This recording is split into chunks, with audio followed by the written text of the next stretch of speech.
Electronic voting machine বা EVM এর কোনো বিশ্বাসযোগ্যতা নেই সাফ জানালেন মার্কিন প্রেসিডেন্ট ডোনাল্ড ট্রাম্প। ট্রাম্পের দাবি, এই সমস্ত ইলেকট্রনিক যন্ত্রের থেকে কাগজের ব্যালটই ভালো।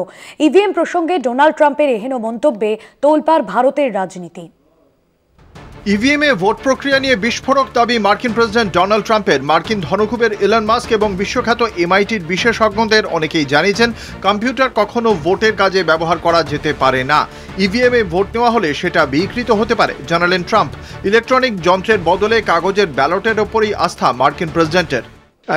I did ask Elon because he knows more about computers than anybody. And I said, what do you think of the voting system? He said, computers are not meant for voting.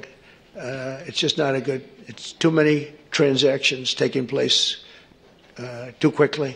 It's just not, he said, honestly, and I've gone to the best people, the smartest computer minds from MIT, from others. My uncle was a professor for 41 years at MIT and a brilliant guy, and I got to know a lot of the people up there.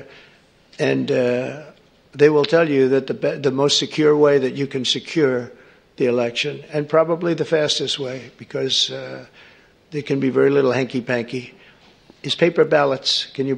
EVM প্রসঙ্গে Donald ট্রাম্পের এরকম বক্তব্যের পরেই চর্চা শুরু হয়েছে ভারত জুড়ে। কারণ ভারতে বিরোধী দলগুলি বারবার ইভিএম কারচুপির অভিযোগ তুলেছে। দীর্ঘদিন ধরে কাগজের ব্যালটে ফিরে আসার দাবি জানিয়েছে কংগ্রেস সহ অন্যান্যরা। এ রাজ্যের মুখ্যমন্ত্রী মমতা বন্দ্যোপাধ্যায়েরও একই মত। বিরোধীরা এবং বিশেষজ্ঞরা প্রশ্ন তুলেছেন নির্বাচন কমিশনের ভূমিকা নিয়েও, কিন্তু কেন্দ্রের বিজেপি সরকার, নির্বাচন কমিশন প্রত্যেকেই এই অভিযোগ উড়িয়ে দিয়েছে।